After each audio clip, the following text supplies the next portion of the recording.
same time as the game Interception on PC.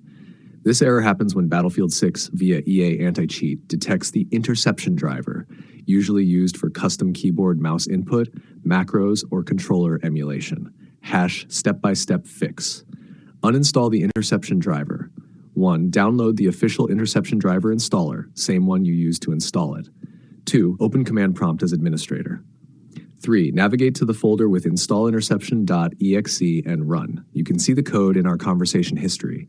4. Restart your PC. # remove from registry if still detected. 1. Press Windows R, type. You can see the code in our conversation history. 2. Go to. You can see the code in our conversation history. Look for a folder called Interception, right-click, delete. 4. Restart your PC. Delete Interception sys files. Check these folders. You can see the code in our conversation history.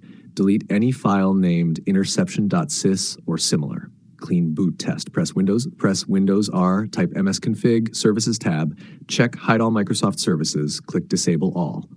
Restart PC, launch Battlefield 6. Open quote, if it works, slowly re-enable services until you find the conflicting app. Close quote. Uninstall or disable input-related software. Some macro tools, mouse, keyboard, custom drivers, or cheat toolkits use Interception. Remove software like auto-hotkey scripts with hardware hooks, Cronus Zen XM Apex software, custom controller mappers. Repair EA AntiCheat. 1. Go to. You can see the code in our conversation history. 2. Run EA AntiCheat.installer.exe. Select Battlefield 6. Repair. Reinstall Battlefield 6. Last resort. If Battlefield 6 still refuses to launch, 1. Uninstall the game. 2. Delete leftover files from. You can see the code in our conversation history. 3. Reinstall to a different drive. Extra note. This is a security feature. Removing the driver is the only real way to play without triggering the error. EA AntiCheat is strict and will block launch until